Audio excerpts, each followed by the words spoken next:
Like if someone came to me and say, like, the Giants and Monsters gives me this or that feel, and then I can go, yeah, I can relate to this, or it's like, no, it was totally different, but fine for you, enjoy. Whatever. It's like each and every one has like a different reception of things. No? Or like if you look at yourself of Uriah Heep, I mean, what do you feel when you listen to that? And I hope that the things we're doing are emanating something like that in that direction, and no one goes just like, yeah, it's another heavy metal band, right? That's what they do. They just go, and that's it, right? There's some moods and good things coming out of it that would be preferable.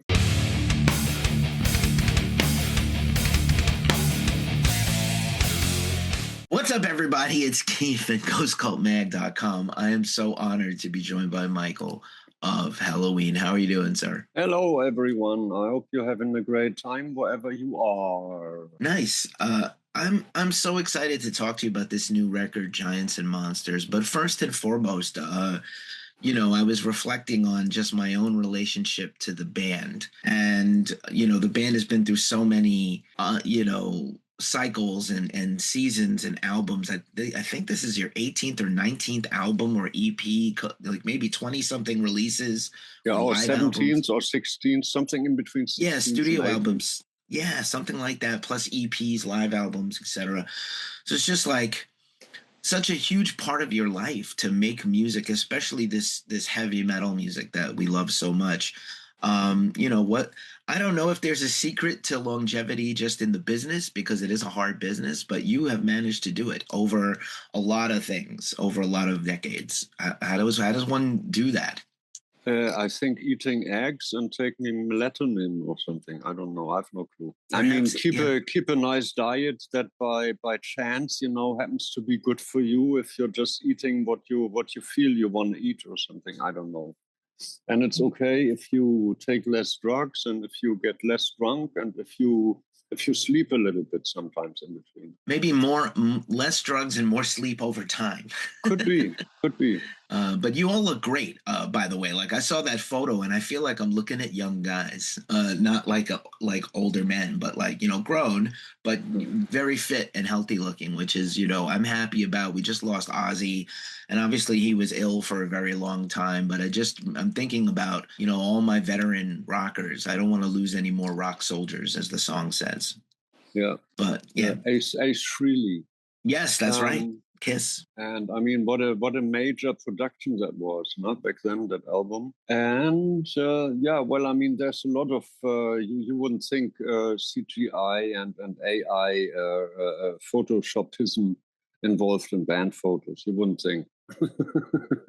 Right. Well, I mean, I know a little bit I used to do concert photography and photo retouching and stuff like that. But no, it's a great group of, everybody looks really strong and well. And the music surely is vital. And I love Giants and Monsters coming out soon on Reigning Phoenix Music. And, ever since the announcement of this new album, I've been so excited, because I think just this last wave since the band formed, this Pumpkins United lineup, we'll call it, I really have been on a high, like almost when I was a kid, for the band. My love for the band has grown so much, like when I was younger, because those first few albums meant so much to me growing up. And it's healthy to change, and you grow as an artist. You make different music as you get older, but I think it's really cool to make such a relevant and vital album now. I think this is gonna really surprise people when they hear those. There's only been a couple, like the singles, and I think people are really gonna love this entire thing. Anyways, I have that feel that this time around we're in a very good position with especially like the US media. I mean, we're getting a lot of good feedback from so many people like you. This seems different, kind of like it advanced kind of some in between in the recent years. So there's like a lot more interest coming here from guys like you. And that's a good feel. Well, thank you very much. I think the label has done a terrific job with you. The American PR friends of ours, C-Squared, longtime allies. We do a lot of work with them. They've been really pressing hard to get us in here and talk to you, which I'm really, again, I can't be more thrilled. And this record is a monster. So I wonder, in general, do you write and compose all the time? Do you all sort of submit songs and pitch in together? How does the writing happen for such a epic group of people to put music together? Everyone possibly does it a slight different way. I mean, I know that Deris is always collecting ideas and recording whatever he has at any given point, I would guess. So I'm like, I know I have 3 or 4 or 5 months for songwriting. I mean, I'm collecting ideas. No? If I have an idea, or line or a hook, I put that into notes of the iPhone. And then if I have a melody already, I whistle it, or I better sing it, because it's that thing you have an idea and you put it on and it's like, and your reaction then is, ah! And so you better sing it, right? It doesn't just come out right. I mean, if you whistle or whatever, could be anything. And even with singing, it depends on whatever. But anyways, I keep it for later. And then when I'm getting into songwriting for a few months, and then I dig out all those things, all those fragments. And meanwhile, one is adding kind of like an example. You say, oh, this got to be in the vein of da-da-da-da, XYZ, right? And don't forget, and not like this, and add a choir, like 3 vocals or whatever. And then, so you have an imagination when you go there after like a year or whatever. And then you go like, okay, this is like a very old idea from whenever the date says. And then you go like, yeah, what was it that you were thinking, right? Recorded it, right? And that kind of works out. And then I have a look how I combine things, or what I really like best actually is like working on one thing, walking through the streets or climbing stairs or wherever you are, just like construct the melody, optimize the melody and connect it to the next one. And then you say, okay, that's pretty obvious. I mean, the chord could be, I don't know, slightly higher or something. You can optimize the impact of the inner workings of the musical structure. You can always go like, okay, this works. Would there be a better idea? I mean, can you move the level of the bridge or whatever? Does it sound better if you tune it down, if you put it a bit higher, until you're kind of satisfied? And then I usually don't start a track on the computer, on the sequencer, before I don't already know the main parts. That's how I like to do things. But you can sit down and do like a drum groove and do a bass, and then, oh, this reminds me of whatever, like this sounds like Holiday, and then you call it Holiday or whatever. I don't do that way very often, rarely, but it's a way. You just go, you just got to be in a good mood, or maybe you're melancholic or whatever, and then you go like, now I'm going to write a classic no one's going to listen to. But then you do it, and then you release it, and then you're proud of it, and you're happy, and no one can take it away from you. Nice. That's the best thing about being creative. It's kind of interesting. I also used to go for like a long walk and come up with melodies. Is it easier or harder to write for a multitude of vocalists? You've been doing this for so long, and now the second record with this full, great lineup that complements and contrasts so well. Is it easier or harder to compose with everybody in mind vocally? No, I'd say about the same. Because, like, I mean, the concept is there already. I mean, whether I would have done a heavy metal anthem, melodic,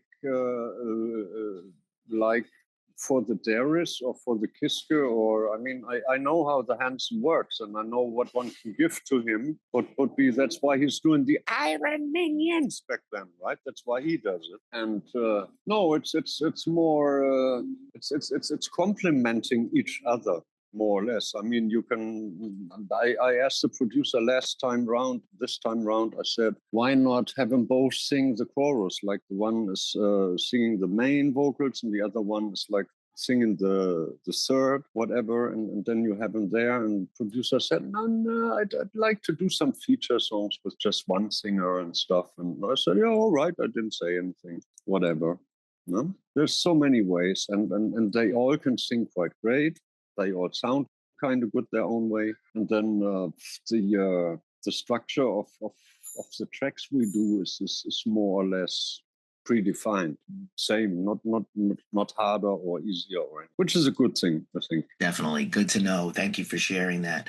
Yeah, there's so many. It's such a multi-layered album, and I feel like the band, like the first record was really great. You know, anybody can come, you know, reunite or unite in this case across different generations and go play the hits. But to make new music that's really meaningful is really special for fans, right?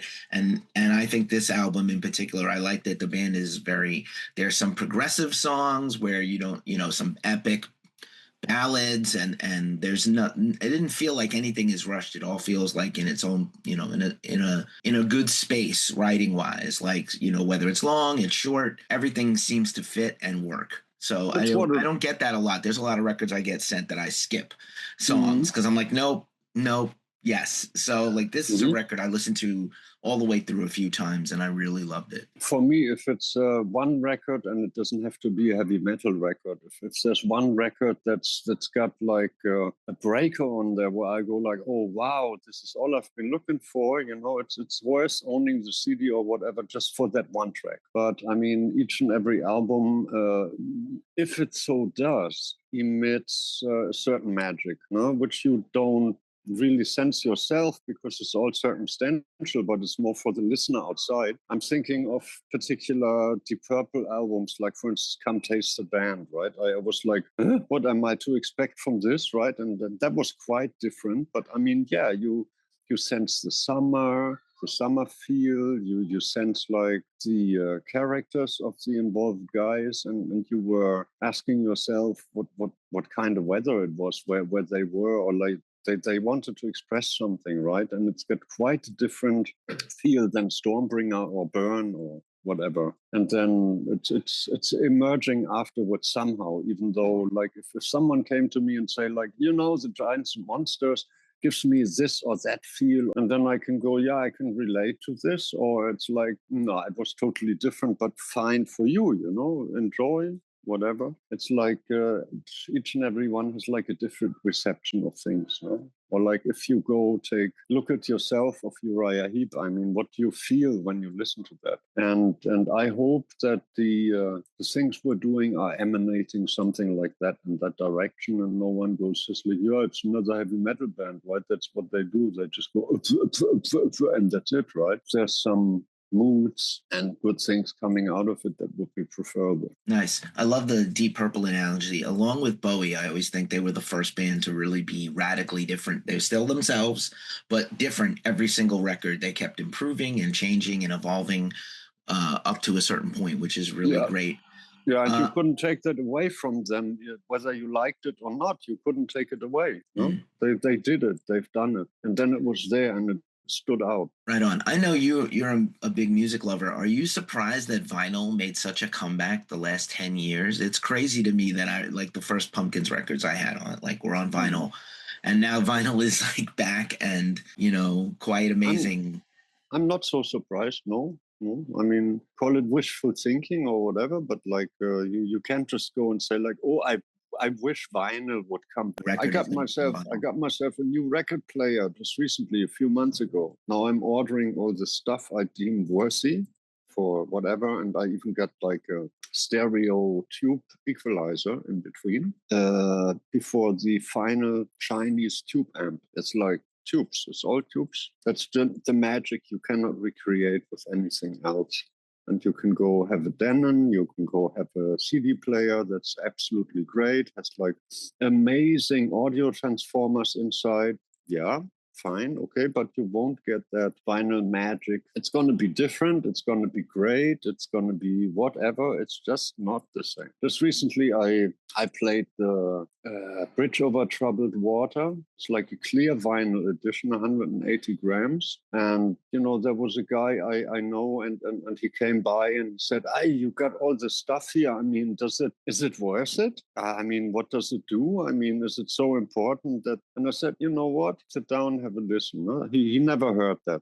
He never heard that track. And then I put it on quite a good volume and his eyes were getting bigger and bigger. And he was like, that's like cinema or studio sound or something? I was just like, yeah, you like it? Oh, I wouldn't have known. No, he didn't. He never heard a tube amp before. He never heard a vinyl record before. Then he did. That's a great story. I think the key now is that I think bands, labels, mastering experts are realizing that mastering for vinyl is a little bit different. And the main thing I have as a collector myself is I want to make sure I'm getting something properly mastered for vinyl, not like from in some things there are no master tapes of classic records. There was a fire, Universal lost the masters of like a whole, generation or 3 generations of music, maybe more. But if it's mastered properly for vinyl, then you're in good shape. Sometimes things are burned from digital or a CD even. Bad things. But most of the great classics of rock and heavy metal and classic rock and other music are mastered correctly, and this whole new wave of like the Care and I got to shout out the label one more time, Raining Phoenix. When they send a record out, it is beautifully made and packaged, not just the vinyl variants and things like that, but just the packaging is beautiful, and they seem to really care. Even though the modern versions tend to sound very much alike, whether you have vinyl or CD, I mean, both are mastered in a very good way, so that you can hardly tell it apart. But that's one thing for knowing. I mean, there's other records that just sound freaking magic on vinyl, and they don't have it on CD.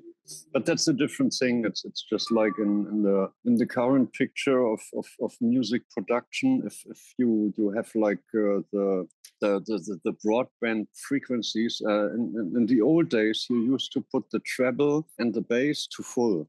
And then you connected the record player via phono input, which was like an entirely different experience than nowadays. I mean, you better put the main amp, you have the stereo amp to 0, right? And then the album's got to do the master quality, so to say, or you insert like a preamp where you can adjust the mids and the bass and the treble, and that may help you, right? But you better leave the main amp untouched on 0 and don't fiddle around there too much, otherwise it's not right. And that's the main difference, I would guess. I mean, in between the old equipment and vintage equipment and nowadays, everything is on, what is it called? Everything nowadays is linear, and then the medium's got to do the job, right? You don't have to actually change anything at best. Nice work. That's very good advice. Thank you. Now I feel like I want to run over to my stereo and make sure where my settings are, but I know they're good. I have a preamp for my turntable. It's just how it came. I just ordered myself a little stereo preamp with bass, mids, and treble, Chinese, and it's $26 or something. Yep. But it will go in between the CD player, and I got it like a little switch box in between CD and record player, and even an old tape deck. But I took that off so I can easily switch in between record player and CD player. Nice. Yeah. Back to the record for a second. Another thing that occurred to me is the split of the guitar work. If it's a song you bring in, does the writer dictate who plays what on the song, or do you all, it's very democratic? How do you choose when you're demoing and writing together? Well, more or less. I mean, everyone does a demo, and then you come up with ideas. And basically what we are doing is the producer, the Charlie Bauerfeind or the Dennis Ward, they go about the business as they think as it could be a good idea. So then you have like the 2 guitars on each side mainly, and then you have like a third guitar somewhere in the middle field, or you exchange it the way it comes in handy for each and every track. So it doesn't have to be the same all the time. It's just several things considered by these guys, right? And then that's rather the way it goes. Then if you do it, you can do a demo and you can say, hey, I laid out all the tracks for you, Weikath. You play this, I play this, and I play this, but not necessarily. You do it sometimes, but not most of the time. It's just being recorded as the producers see fit, and then it's arranged and mixed and mastered, and then it does something. obviously. No, but yeah, you can do it that way. That's what we are doing for the live. I mean, it's like you play this, I play that, and yeah, on the recording it says you got to play this, not that. Oh, okay, sorry. Yeah, I have a listen again. And then yeah, you better play that. No? So that's how we are running things right now. Right on. I think, like in a sports analogy, a certain level of player is maybe hard or intimidating to coach for a coach. And I think for the same thing for a veteran band with a lot of legends and music makers and producers yourselves in the past, you have to have a trust, like a really good trust with someone to come in to produce the band who you respect. So is it, at this point, is it easier or harder to work with somebody? Because you know what makes Helloween sound like Helloween as good as anybody, right? Everyone knows. The Hansen knows, and the Sascha knows very well. And then it's like, for instance, we take a track that we played previously, right? Then you have an old recording from YouTube or whatever, and then you can go there and separate the tracks with AI, and then you go like, this is what he played. So, and the Hansen comes in, didn't play that because it's been some in-between production where he wasn't around. And then it's like, you think of something you want to play that fits, that suits the overall thing. And then there may be a little short discussion. It's like, but I thought it would be like this. And yeah, it's a good idea. Or like, no, don't do this. That's going to weaken like the other stuff that's been done over there on the other side. Yeah, okay. Little bit of discussion takes place sometimes, maybe. But I mean, yeah, the stuff is more or less clear. What you do with 3 guitars, more or less clear. Obvious for everyone involved, more or less. Nice. It kind of writes itself. It scripts itself. And then in terms of this new material, which again, I can't rave about enough, how much of it can we expect to hear live eventually? Because with the career you have and so many albums, there's songs, if you take them out of the set list to play a bunch of new ones, people are going to riot. Yeah. No, that's the way it is, and it's getting more and more difficult to incorporate stuff and whatever. We just always hope that people enjoy the overall concert and whatever it is. I can't say for sure, but it looks like there's going to be 3 or 4 bits depending on tracklist lengths and kind of composition. What's going to be in the next live set? At least 3 tracks from, probably not the ones you would think, but like the ones that fit in easily or whatever, right? And we're still not done with yet. We're still on the final stages of doing it, and then yeah, it's going to be what it's going to be. Awesome. Well, we're looking forward to the next world tour and new music alongside the classics. That's the best thing. We live in a strange time where we do have a lot of legendary bands still putting out great material. I think it's probably a lot different than when I was a kid, when I think a lot of bands were broken up or not doing their best. And I feel like right now is a really good time for heavy music, because we have classic bands doing vital new music. We have brand new bands that are coming up. So I think it's a really good time. Yeah, you got high stakes, and then to fulfill like the shoes of someone else or not, or do your own thing and present yourself. And it's interesting to see what's going to come as like talking about young bands, if they're going to make it, to what level they will make it. Personally, I've always been like curious, like how long it would possibly take Muse to ever get to the top or whatever. And it took quite some time. I wasn't quite sure if they would ever make it. But that, for me, for a long time, was like all the stuff I could ever listen to, with all that other hodgepodge that's been around. Like I was glad to have something like Muse to listen to every morning after waking up or what. No? So what's going to be the next big thing? Who knows, right? Like who's going to be the new mega guitarist no one can copy or whatever, or who's going to be like the vocal legendary man standing out for all the years to come? You never know, no? What's going to be the names? Where would they come from? Yeah, but everyone's at high stakes. Like there's so many good productions from old bands, but you possibly wouldn't have expected, really. No? So there's something about it. Yeah, sign of the times. Right on. As we wind this down, I was just also thinking about Walls of Jericho is 40 years old. Again, I remember when it came out, and you couldn't even get the tape. You had to like get it from mail order here in America originally. So yeah, it was hard to find. But 40 years.